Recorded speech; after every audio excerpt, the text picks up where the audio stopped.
Assalamualaikum warahmatullahi wabarakatuh dan selamat sejahtera semua. So kita sambung lagi dengan topik brakes and clutch. Okay, so kita dah brief sedikit hari tu tentang brakes dan juga clutch.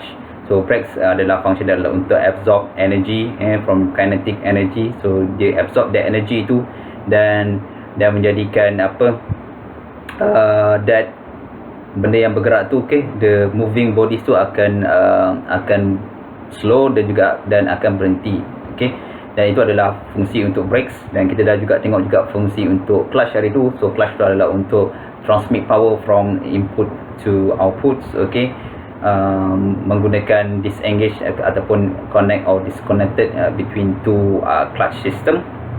Alright, so itu dua fungsi brakes dan antara brakes dan juga clutch. Dan kita kita tahu that these two device, brakes and juga clutch tu adalah high friction punya device. So maksudnya material yang diperlukan adalah material yang memerlukan high friction coefficient, dan material tu of course kena tahan panas dan boleh spread haba dengan baik sebab disebabkan oleh energy absorption tu due to the high frictions. So haba akan meningkat di dalam material tu sendiri, especially di bahagian shoes dan juga di bahagian contact area. So benda yang tinggi tu akan menyebabkan temperature rises. So bahan yang material yang diperlukan adalah material yang perlu juga tahan creep, tahan wear dan sebagainya. Alright, dan kita dah cerita sikit pasal syllabus yang kita akan cover di dalam topik kita. So kita akan start dengan brakes dulu. So brakes kita akan tengok shoe brakes. Kedua kita akan tengok differential brakes. Untuk clutch pula kita akan tengok disc clutch dan juga con clutch. Okay, so hari ini kita akan start yang pertama dulu bahagian brakes. Dan first brake yang kita akan study hari ini adalah shoe brake. Okay, so kalau kita tengok di dalam gambar raja ni, so ni adalah salah satu contoh shoe brake di dalam application industri. Okay, so kalau kita tengok di situ, usually shoe brake ni dia terdiri daripada drum. Okay, contoh ni adalah drum. So drum ni yang berpusing. Sebab kalau kita perasan di belakang tu dia ada big motor kat sini. Okay, dan motor tu adalah kita punya application lah. So dan kalau kita perasan di sini, so motor, drum, dan sebab apa nama brake ni adalah shoe brake, sebab dia ada this shoe yang kalau kita nampak yang di sini ni, bentuk struktur ni di bahagian luar ni yang saya lorekkan ni. So ini adalah kita punya shoe basically untuk case ni. Tapi dalam this application, shoe tu ada dua lah. So di sebelah atas dan di sebelah bawah, di sebelah kiri dan di sebelah kanan. So ni pun adalah another shoe. So dalam kelas kita akan tengok satu saja. Okay, satu pun dah cukup susah. Okay, apa yang kita nak tengok lebih-lebih lagi. Okay, so ni adalah salah satu jenis application di dalam machine shop. Kadang-kadang kita ada satu mesin yang kita perlu berhentikan. So kita boleh menggunakan this shoe brake, sebab shoe brake ni adalah very simple. Okay, so macam mana brake ni boleh terjadi kalau kita tengok dalam application ni, yang dalam gambar raja ni. Okay, so basically kita ada another motor di sini. Kalau kita perasan, this is another motor. So motor ni so ni main motor untuk buat fungsi kerja kita untuk application ni. Tapi motor yang di sini adalah untuk generate actuation force. Okay, di sini FA, actuation force. So bila motor ni bergerak, so motor ni akan bagi torque. So dan benda ni dia akan so benda ni akan bergerak ke sini dan dia akan gigit this drum dan juga shoe lah. So dan akan berlaku dan drum tu akan berhenti lah kalau cukup enough torque, untuk kes ni enough actuation force. So benda tu dia akan berhenti. Okay, so ini basically shoe brake, ataupun dengan bahasa ringkas je. Okay, so yang ni kadang-kadang kita tak nampak, kadang-kadang kita pun tak ada experience untuk pergi masuk ke kilang dan tengok benda-benda macam ni. Ataupun lebih mudah sekali, shoe brake ni seolah-olah macam let's say kita naik basikal, contohnya basikal saya tu tak ada brake. So apa yang saya buat, tiba-tiba saya nak brake lah, saya naik bukit, waktu turun bukit tiba-tiba rasa laju sangat, rasa nak brake tapi brake tak makan pula. Tiba brake tu tak makan. Okay, so apa kita buat, kita boleh menggunakan kasut kita kan. Okay, so let's say kita pakai kasut ataupun slipper, so kita pakai kasut kita, so kita akan untuk kes ni let's say kita akan tengok wheel yang berputar tu, yang berpusing tu, yang berpusing, wheel yang berpusing tu, tayar depan tu, kita halakan kasut kita, kaki kita ke bahagian benda yang berputar tu lah. So prinsipal shoe brake tu seolah-olah macam tu.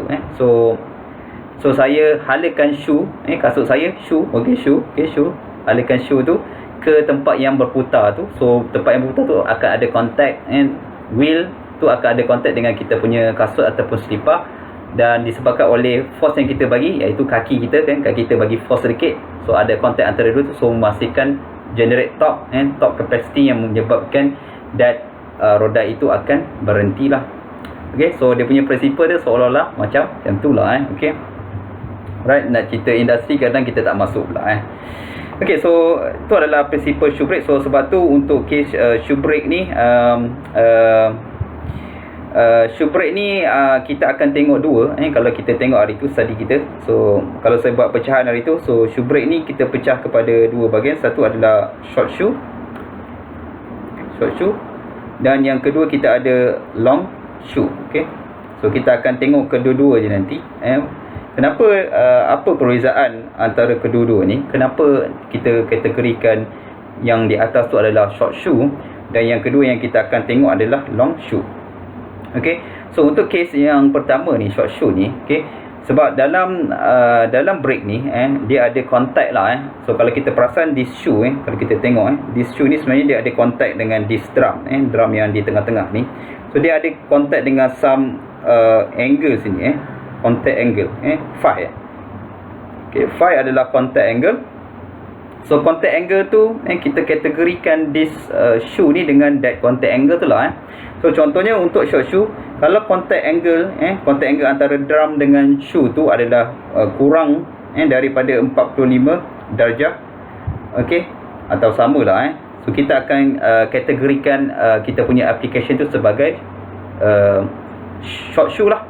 Okay, long shoe ni sama je, bentuk sama je, cuma beza dia adalah dia punya still a contact angle. So kalau contact angle tu melebihi 45 darjah, so kita tak boleh buat assumption seperti short shoe. Short shoe ni adalah assumption sebenarnya, assumption. Sebab apa? Short shoe ni adalah angle kurang daripada 45 darjah. So kalau let's say ini adalah angle tu, bukaan contact angle tu, so contact angle ni kurang daripada 45 darjah. So bila dia kurang daripada 45 darjah, kita seolah-olah kita boleh banyak buat assumption lah. Kita boleh anggap that pressure yang dikenakan ke atas shoe dan juga drum tu adalah setara untuk setiap permukaan tu. Tapi kalau long shoe, okay, so yang actual basically is a long shoe sebenarnya. Kita punya bukan assumption, yang actual thing is a long shoe. Long shoe ni bukaan dia dah terlampau besar. So bila dah terlampau besar, so pressure yang dikenakan ke atas drum tu, okay, disebabkan action yang actuating force tu, dia menyebabkan pressure di atas tu tidak sama, pressure distribution tu. So bila pressure distribution dia tak sama, kita panggil dia sebagai MOS. Sebab dia dah tak sama dah semua. Sebenarnya tak sama sebenarnya, asal-asal dia semua tak sama, tapi disebabkan long shoe dia terlampau besar sangat, dia punya angle dia, so kita tak boleh buat assumption seperti short shoe. Short shoe dia kita anggap that pressure distribution dia adalah sama. Kalau kita buat kalau kita kira juga 45 darjah tu menggunakan rumus long shoe, sebenarnya boleh, tak ada isu pun. Tapi dia punya, sebab apa kita suka short shoe ni, sebab short shoe ni dia lebih simple, sebab kita buat some assumption, pressure di atas adalah sama. Okay, dan bila kita kira error antara kiraan yang menggunakan short shoe dan juga long shoe untuk case contact angle kurang daripada 45 darjah, kita tengok that error dia adalah sedikit saja, dalam 1 ke 2-3% saja, sebab tu kita boleh buat that kind of assumption short shoe. Tapi kalau long shoe, let's say kita punya angle, contact angle lebih daripada 45 darjah, tapi kita menggunakan rumus short shoe, apa akan jadi that kita punya kiraan kita akan lari jauh lah. Sebab tu kita letak limit di sini. So untuk short shoe kita kira hanyalah di bawah ataupun sama dengan 45 darjah contact angle dia, dan untuk long shoe adalah greater than 45 darjah. Okay, so So itu sedikit sebanyak tentang shoe brake. Okay, kita akan tengok dua jenis. So di dalam apa-apa jenis brake, clutch yang kita akan belajar selepas ni, kita akan tengok dua jenis benda sebenarnya. Okay, pertama yang kita akan tengok adalah dia punya actuating force, berapa banyak force yang perlu di-apply untuk dalam sistem tu untuk pastikan dia brake dengan baik ataupun clutching dengan baik. Dan untuk yang kedua ni kita akan tengok adalah dia punya torque yang akan generated. Okey, sebab apa torque yang akan generated tu sangat penting? Sebab bila kita generate that torque tu basically akan membentikan that device yang bergerak lah untuk case untuk case brake. Okay, untuk clutch adalah macam mana dia boleh transmit a torque between daripada input kepada output shaft lah. So sebab tu torque yang generated ataupun torque capacity yang will be generated during this engagement untuk clutch dan juga brake capacity nanti ataupun torque capacity. So kita nak tengok juga berapa yang torque requirement, torque yang diperlukan ataupun torque yang dihasilkan bila kita bagi that kind of actuating force untuk setiap sistem yang ada lepas ni lah ataupun yang kita nak design selepas ini.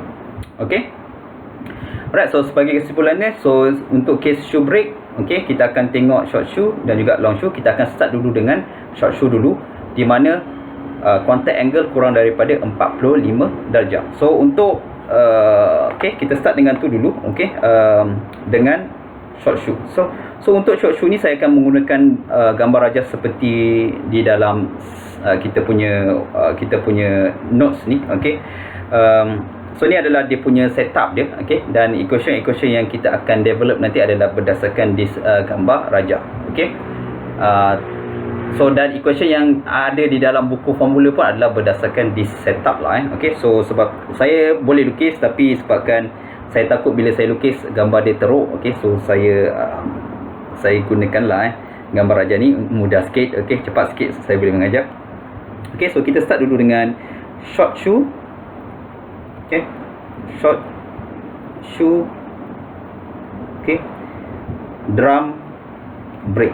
So usually dia akan ada satu drum tu digunakan untuk ada contact antara shoe dan juga dan juga shoe sendiri lah, shoe brake tu sendiri. Okay, so short shoe drum brake. So untuk case di mana kita letak dalam kurungan sikit, di mana contact angle less ataupun equal 45 degree.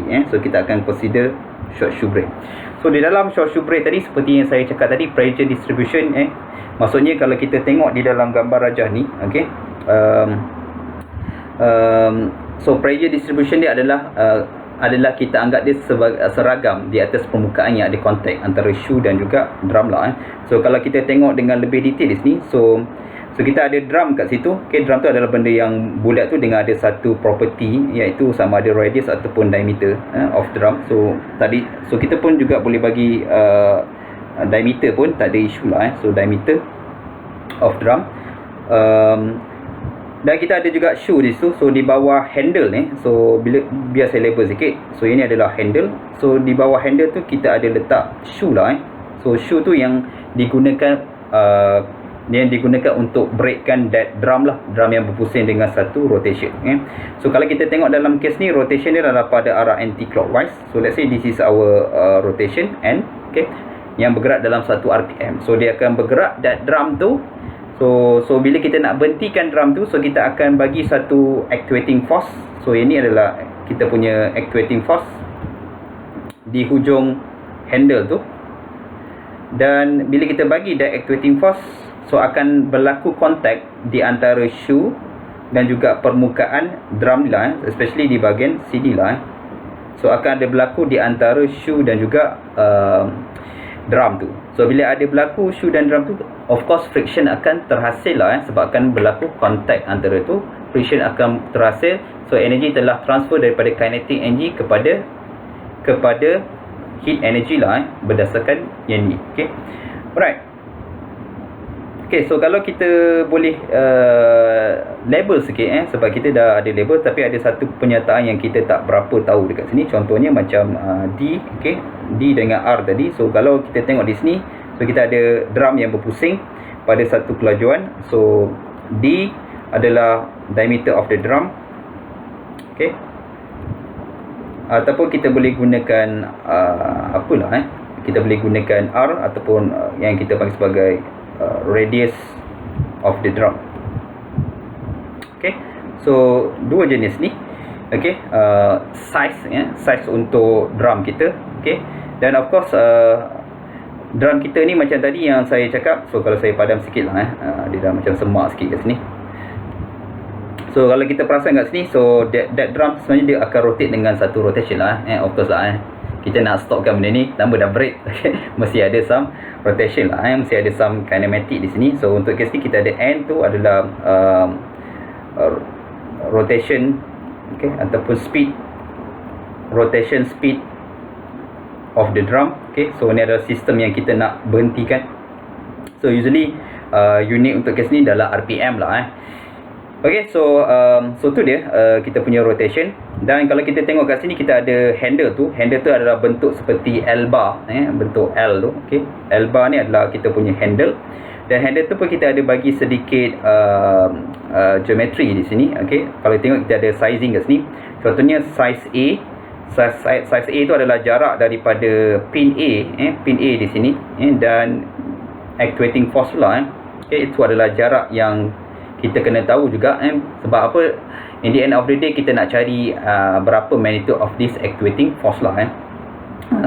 Dan juga jarak tu penting sebab kita lepas ni kita akan gunakan summation of force dan moments equal to 0. Kita akan buat that static condition nanti, untuk dapatkan nilai FA, dan juga of course torque pun sama, kita akan buat benda yang sama jugalah. Equation of torque equals to 0 juga. Ok, so kalau kita tengok sini, kita ada size jarak A ni adalah jarak antara pin A dan actuating force. Dan kita ada juga jarak yang kedua adalah jarak B ni, daripada pin connection kepada normal force yang acting ke atas shoe tu, dan juga ke atas drum tu lah. Dan yang ketiga kita ada juga C di sini. So C ni adalah jarak antara this friction yang terhasil.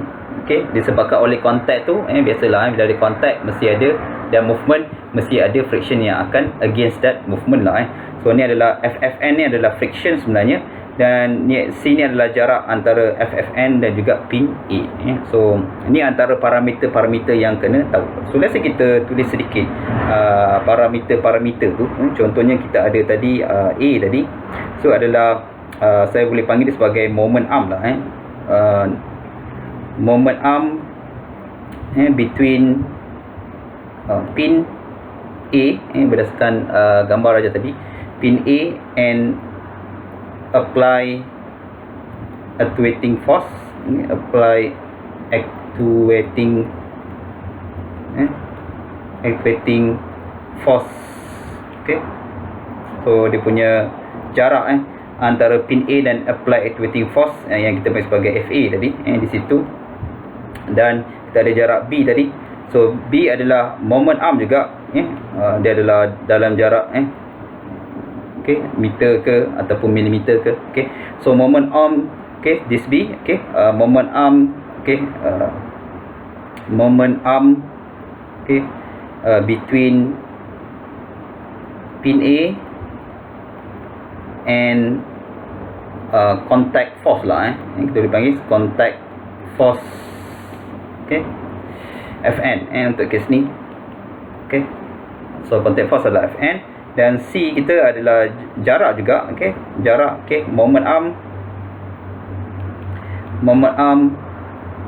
between pin A and friction force.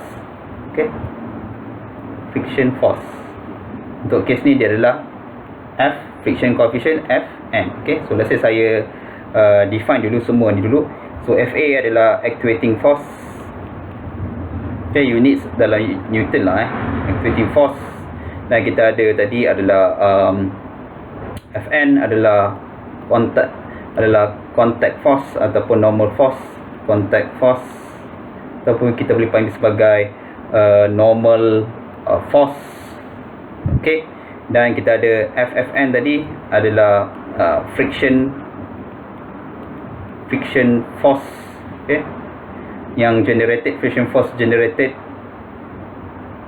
Okay, alright.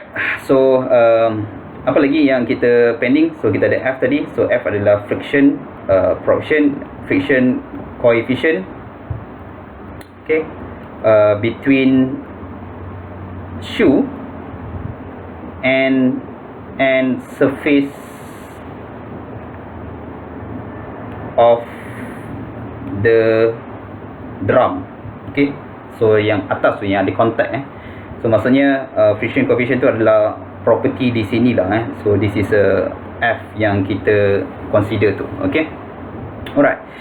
So bila kita ada kita buat macam tadi contohnya drum ni berputar dan kita bagi attractive force untuk case ni, contohnya kita bagi di hujung handle tu, apa yang akan berlaku okay, so since so rotation so sebabkan this drum bergerak pada arah anti clockwise, so apa akan berlaku, akan ada friction yang akan try against this motion lah pada drum punya permukaan lah dan menyebabkan that drum itu akan berhenti. Tapi kalau kita tengok sini dia macam contradict sikit gambar aja ni, sebenarnya dia tak contradict sebenarnya. Okay, sebab apa? So let's say kita try let's say saya padam semua ni, dia dah macam serabut sangat. Okay, let's say saya buat yang saya panggil sebagai free body diagram saya nak buat free body diagram yang saya consider sebagai parts by parts let's say saya lukis drum tu sebagai satu parts dan drum tu adalah another part so let's say saya buat macam tu. Okay, saya lukis sikit di bahagian bawah ni. So saya ada this handle tadi macam tu. Okay, alright. So dan saya ada this shoe tadi yang di bahagian bawah dia, shoe. Dan of course di bahagian bawah ni saya buat part by parts. Okay, saya ada this saya punya tu lah saya punya drum ni. Okay, okay, so kalau kita tengok kita perasan tadi, so ni this is our FA di bahagian ujung ni kita letak FA di situ. Dan of course di bahagian ni kita akan ada reaction due to due to pin connection so kita ada, let's say saya namakan sebagai AY, ini adalah X. Dan of course di sini so bila ada contact antara dua ni, so dia mesti ada normal force yang acting di sini lah Dan of course kat sini dia pun ada normal force sebab dia dalam satu assembly. So bila satu assembly dia akan eliminate the Fn. Tapi kalau kita separate kan dia akan nampak this Fn lah Okay, macam tu. Dan since kita tahu that movement of the drum tu adalah pusing pada arah anti clockwise tadi. So untuk against this motion, okay, so sebenarnya patutnya akan ada satu friction yang akan against this akan ada satu torque yang akan try untuk against that motion, atau untuk case ni pada Fn ni akan berlaku satu FFN yang try untuk bagi benda ni berhenti. So since benda ni adalah dalam static condition, so sepatutnya akan ada satu magnitude di bahagian shoe ni yang sama magnitude seperti FFN tadi lah sebab tu kalau kita santun balik dia akan seperti dalam free body diagram. Okay, so dekat sini sepatutnya akan ada juga reaction sebabkan ada pin supported pada pin. Okay, so example untuk kes ni, let's say saya namakan sebagai OY dan juga OX lah So ni adalah free body diagram parts by parts yang kita boleh bezakan antara handle dan juga antara handle dan juga kita punya drum lah So ni saya punya FBD alright. So saya sarankan semua pelajar being able untuk buat apalah untuk free body diagram, especially FBD pada handle lah sebab apa saya cakap sini, sebab apa saya cakap begini, okay, sebab selepas ini kalau tak buat dia akan jadi isu besar nanti. Okay, memang isu besar nanti. Okay, alright. Nanti kamu tahulah kenapa saya panggil dia sebagai isu besar. So saya memang sarankan student akan buat FPD pada handle dan try to solvekan that thing menggunakan apalah summation of moment equal to 0 and then summation of F force equal to 0 untuk dapatkan nilai-nilai yang sepatutnya lah. Okay, right. So let's say saya labelkan berdasarkan setup tadi. So kita ada this jarak A tadi di sini. Okay, yang kedua kita ada jarak B di sini. Okay, so this is our B. Dan saya ada juga jarak C kalau saya bawa sikit macam ni. Okay, okey, sebab tak nampak situ. So dari sini adalah saya punya jarak C lah okey. So yang untuk case ni untuk case drum, saya letak satu property di situ adalah dia punya radius lah okey. So let's say itu adalah saya punya apalah saya punya diagram, okey, macam tu. Okey, so dalam setiap brake dan clutch tadi saya dah cakap tadi, so kita kena cari dua benda. Pertama adalah activating force yang diperlukan untuk pastikan torque yang generate boleh memperlahankan ataupun stopkan this device ataupun brake. Dan kita akan tengok lagi satu adalah torque punya equation. So dua benda yang kita akan tengok. So let's say kita nak cari dulu berapa FA yang sesuai untuk case ni, okey. So berdasarkan gambar rajah dekat handle ni, kita akan menggunakan summation of moment equal to 0 untuk dapatkan nilai FA. So let's say kita gunakan equation tu, okey. So let's say saya assume that counterclockwise is a positive direction. So saya akan ambil moment pada pin A equals to 0 lah macam tu. So saya nampak yang pertama adalah this Fn. So Fn ni adalah pada arah Fn ni adalah pada arah positif, okey. So positif Fn kali dengan jarak dia, jarak B tadi, okey. Lepas tu saya ada this FFN ni. So FFN ni pada arah negatif, okey. So saya ada negatif FFN kali dengan jarak dia, jarak C tadi kat situ, okey, FFN tu, okey. Dan saya ada yang terakhir adalah FA. So FA ni adalah arah negatif lah, negatif FA kali dengan jarak dia, jarak A equals to 0 lah okey. So since saya nak cari activating force sebagai perkara rumus saya, so saya jadikan dia sebagai perkara rumus FA. So FA saya dapat that saya alihkan ke sana, saya dapat sini adalah BFN tolak C, okey, FFN, okey, divide by A. So let's say saya factorkan this Fn. So Fn, okay, over A, okay, Fn over A. So B tolak C F lah So ini adalah rumus yang kita akan gunakan di dalam kelas kita. Tapi dia ada sedikit isu di sini sebab equation ni dia bukan boleh digunakan untuk semua problems ataupun semua perkara sebab apa saya cakap begitu? Sebabkan kalau equation ni, okay, kalau n tu kita terbalikkan, let's say tadi n ni adalah pada arah anti clockwise kalau kita tengok setup ni. Tapi kalau kita terbalikkan this n ni, dia jadi pada arah yang berbeza this n. So dia akan ada sedikit isu sikit lah So bila kita terbalikkan arah macam tu, so sebenarnya FFN ni dia akan jadi arah terbalik lah So dia akan jadi macam ni, FFN, okey. Dan of course FFN ni yang dekat sini dia akan jadi terbalik So dia akan jadi sini adalah FFN So bila saya rotatekan that rotation of drum tu, apa akan jadi that this friction yang terhasil akan arah dia akan jadi opposite seperti yang arah yang lain arah yang memula tadi so dia akan jadi opposite. So dia akan jadi macam ni lah so dia akan sedikit isu di sini, okey. Ada isu di sini lah sebab tu kita tak boleh saya tak sarankan untuk menghafal equation ni. Saya sarankan kamu buat free body diagram, okey, dan kamu solvekan that free body diagram untuk dapatkan finalized equation macam kamu menggunakan this summation of moment equals to 0 untuk dapatkan nilai equation yang kita nak gunakan lah okey. Mungkin kamu ada ability untuk hafal, okey. Saya tak nak isukan benda tu. So kalau kamu boleh hafal lah tapi saya tak sarankan untuk hafal sebab kita akan ada 4 situasi Jadi kalau bentuk dia macam ni, okey, sebab kita ada juga lagi satu situasi kalau kita tengok dalam gambar rajah ni, situasi that handle tu instead of dia naik macam tu macam ni so let's say kalau handle tu dia ke bawah yang kepala yang ni L tu tadi dia macam ni kan, ke atas ni pin, okey. Let's say dia ke bawah macam ni, pin kat sini. So macam kalau gambar rajah ni kalau saya boleh lukis, so basically yang ni okey. So instead of saya guna yang ke atas tu, saya guna tu. So equation tu pun akan jadi berbeza juga, okey. So dia akan alternate sebab tu saya tak sarankan pelajar untuk hafal untuk hafal benda ni sebab dia akan jadi isu nanti untuk kita hafal. Okey, alright. Okey, so saya harap kamu boleh buat FBD sebab kita dah belajar dalam statik dah. Just buat benda tu dan insya-Allah kamu boleh jawab lah soalan ini dengan mudah. Okey, alright. So saya padam balik benda ni sebab dia serabut sikit. Okey, so since kita dah tengok sedikit FBD dia okey, let's say untuk kes ni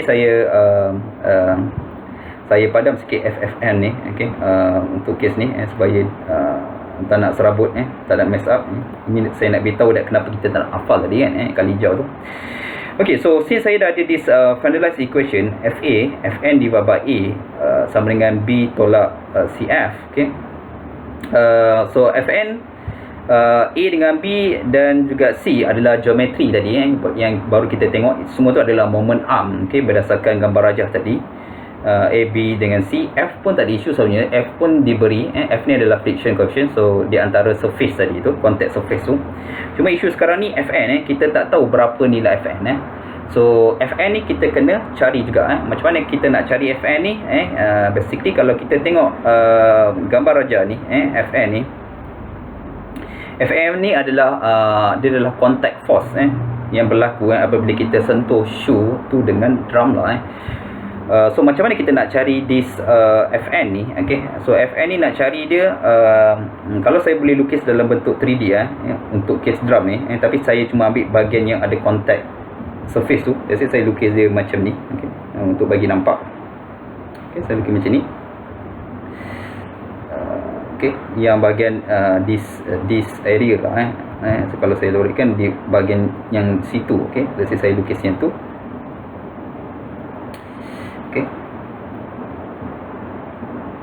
Okay, so basically so ini yang saya nama sebagai contact angle tadi. Okay, yang ni kalau saya boleh labelkan yang ni. Okay, yang ni adalah saya punya contact angle di situ. Okay, phi. Okay, alright. So yang akan ada contact di antara shoe dengan tu adalah permukaan atas ni okay, so permukaan atas ni yang akan ada contact area ataupun let's say saya namakan dia sebagai contact area di situ A. Alright. Dan kita tahu that panjang yang ni kalau kita perasan ini adalah panjang radius lah radius of the drum R. Okay, macam tu. Right, so since bila ada contact saja, so pressure akan develop di atas permukaan tu ada contact sebagai FA kita bagi, so akan ada pressure so pressure sebenarnya dia akan develop di atas permukaan ni.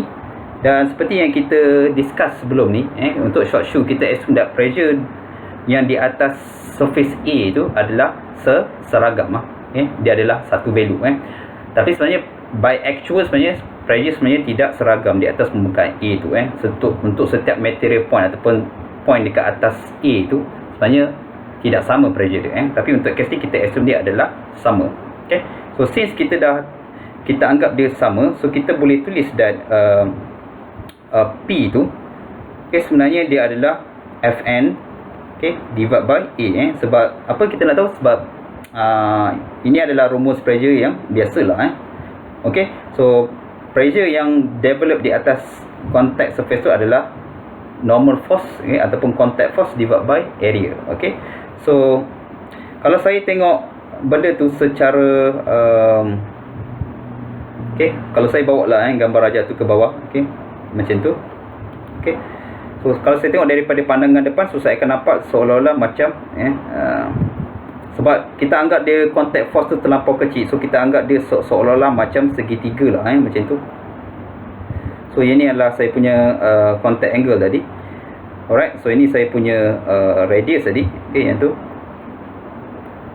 Okay, dan anggaplah saya bagi satu benda kat sini yang saya panggil sebagai panjang H. Okay, alright. Usually dalam investigation kita akan tahu nilai phi contact angle bukaan tu dan juga radius of the drum. Okay, let's say saya nak cari nilai H tu untuk kes ni. Sebab apa saya nak cari nilai H tu sebab dia penting. Sebab apa? Kalau kita tengok dalam gambar rajah ni, kalau yang ni saya assume sebagai H tadi, panjang ni bahagian ni adalah saya punya H. Okay, so sebab apa? Sebab saya nak kena cari this area kan. So area ni saya kena cari sebab saya nak masukkan dalam rumus ni. Dan kita tahu that area tu adalah lebar, okay, lebar shoe, okay, this W, okay, lebar shoe, okay, ataupun lebar ke dalam ni, lebar yang masuk ke dalam tu, okay, W. So dia adalah W kali dengan nilai H, okay. Sebab tu kita kena tahu nilai H tu lah, okay. Sebab tu that is our reason kenapa kita kena tahu nilai H, sebab kita nak substitute balik nilai tu ke dalam equation ni untuk dapatkan nilai Fn. Usually P adalah property, property ataupun maximum pressure yang kita nak design di dalam brake design. Okay, so let's say macam tu. Okay, so saya jadikan so saya patah balik ke sini. Sebab apa? Kenapa reason kita nak cari nilai H lah, sebab kita nak kali dengan ni untuk dapatkan nilai A, untuk dapatkan nilai Fn, sebab Fm ni adalah P kali dengan A. Okay, so let's say saya cari H untuk case ni. So let's say saya jadikan dia adalah separuh segitiga, okay, macam tu. Ni adalah phi over 2. So ni adalah saya punya H over 2, okay. Dan ini adalah saya punya panjang radius lah, macam tu. Okay, so saya menggunakan sin, okay. Yang ni saya rasa yang paling sesuai. Saya rasa sin yang paling sesuai untuk case ni. So let's say saya gunakan sin phi over 2. So tentang saya adalah H over 2, okay, divide by saya punya itulah, dividekan saya punya radius, okay. So saya jadikan H sebab H yang saya unknown sekarang ni. So H sebagai perkara rumus. So H, okay, sama dengan R, okay, 2R, okay, macam tu, 2R sin phi over 2. Okay, so H saya dah dapat. So bila saya H dah dapat ni, apa yang saya akan buat? Saya akan masukkan ke dalam equation A ni lah, okay, untuk dapatkan nilai A. So A adalah W, okay, kali dengan 2R sin phi over 2, okay. So dapat nilai A ni. So A ni saya dapat, okay, saya akan masukkan ke dalam rumus Fn tadilah, yang atas ni, okay. Okay, saya akan masukkan nilai. Oh, laju sangat lah, sorry, So saya akan masukkan dalam equation yang ini pula untuk dapatkan nilai Fn, sebab untuk cari actuating force saya perlu tahu nilai Fn. Okay, so saya masukkan nilai itu. So Fn, so basically adalah P, okay, P W, okay, kali dengan 2R sin phi over 2. Okay, so ini antara rumus yang kita kena ada untuk dapatkan nilai Fn, sebab Fn ni diperlukan untuk kita kira nilai itulah, untuk kita kira nilai Fa tadi, sebab kalau tak ada Fn akan ada sedikit isu lah, untuk kita dapatkan benda tu. Okay, okay, so ataupun saya boleh tulis dia dengan a proper bentuk, okay, sebab kadang-kadang P ni kita akan anggap dia sebagai P maksimum lah, so dalam buku kita dia akan tulis dia, bentuk dia adalah P max, okay. So dia 2, okay, R sin, okay, phi over 2, so ni dalam buku lah, bentuk dia macam tu sikit, nampak kemas sikit lah, okay. So apa itu P max? So P max adalah maximum pressure, so P max tu adalah maximum, okay, pressure, okay, occurs at shoe, usually dekat shoe lah, sebab yang akan patah dulu bukan drum, yang akan patah dulu adalah shoe yang akan hauskan. Lepas tu kita akan tulis dia adalah maximum pressure occurs at shoe lah, Right, so itulah P max. So R kita dah define tadi. So R adalah drum punya radius, dan phi tu adalah contact angle lah, So untuk case ni kita akan ambil separuh contact angle. Okay, alright. Dan sebelum saya terlupa, kita ada W tadi. Saya terlepas W, So W adalah width of the shoe. Okay, alright. So width of the shoe tu seperti yang saya tunjuk dalam gambar raja ni. So shoe ni sebenarnya dia ada kelebaran sebenarnya shoe ni. So kalau saya boleh lukis dalam bentuk 3D untuk case kelebaran shoe, okey. So sebenarnya shoe ni sebenarnya bentuk dia macam ni lah macam tu, okey, macam tu, okey. So ni dalam bentuk 3D lah okey. So ni adalah shoe tadi tu lah this is our shoe, okey. So sebab tu saya cakap yang ni adalah dia punya lebar tadi so dia adalah kelebaran shoe so this is a width of shoe, okey. Alright, so untuk dapatkan FN saya perlu beberapa 4 maklumat sebenarnya. Pertama adalah P, maximum pressure yang occur di shoe tu sendiri. Kedua, saya perlukan radius of the drum. Ketiga, saya perlukan contact angle. Dan yang terakhir sekali, saya perlukan kelebaran shoe, okey, untuk dapatkan nilai FN. So bila dapat nilai FN ni, baru kita boleh cari nilai actuating force yang acting di dalam sistem maksudnya itu adalah minimum actuating force yang diperlukan untuk kita berhentikan this device. Maksudnya kalau saya bagi actuating force tu kurang daripada itu, maksudnya dia tidak akan berfungsi dengan cara baik. Okey, so itu adalah yang pertama. Okey, macam mana kita nak dapatkan nilai FA actuating force. Dan of course bila ada FA, torque akan generated lah So bila torque akan generated, okey. So kalau saya sambung balik dengan this diagram, okey. So diagram yang di bawah ni ataupun diagram pada FBD untuk drum ni, sebenarnya kita boleh cari nilai torque sebenarnya Sebab apa?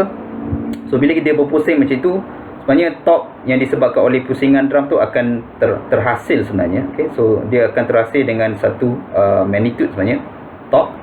So torque ni yang saya nak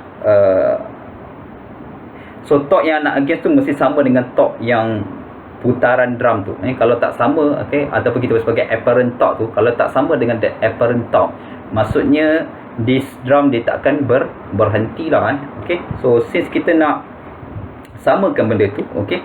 So kita buat apalah kita ambil torque untuk case ni saya ambil torque pada point O let's say saya sambung dekat sini saja untuk case torque, okey.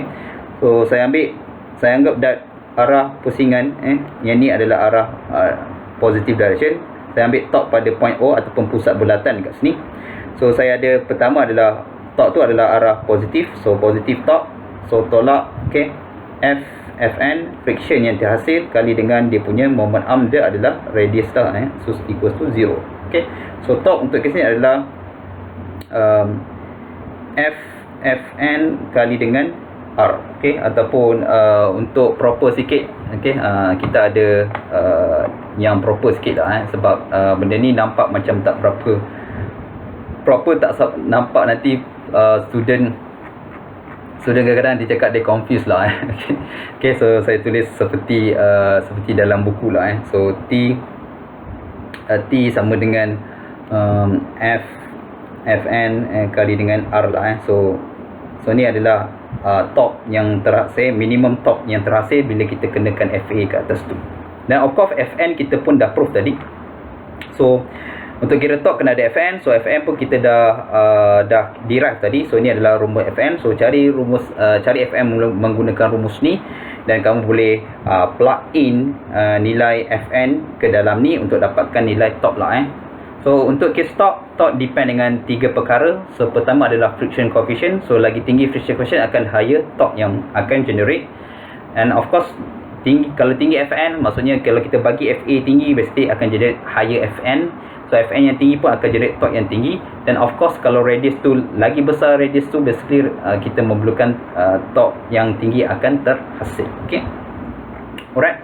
So ini adalah general idea macam mana kita nak tengok short shoe drum rate di mana contact angle less than 45 degree, di mana assumption kita adalah pressure yang terkena di atas shoe dan juga drum adalah pressure tu adalah seragam. Itu adalah kita punya assumption. Okay, so saya berhenti dulu takat ni. Kita masih tak habis lagi sebab kita masih ada pending yang kita akan tengok selepas ni. Sebab shoe brake ni pun okay, ada juga status status yang kita pakai yang kita boleh panggil sebagai status brake lah yang kita boleh panggil dia sebagai self energize, self de-energize dan juga self locking. So kita nak discuss benda tu nanti dalam next topik selepas ni. Okay, so kita berhenti dulu takat ni. Jumpa lagi selepas ni. Assalamualaikum warahmatullahi wabarakatuh. Bye bye.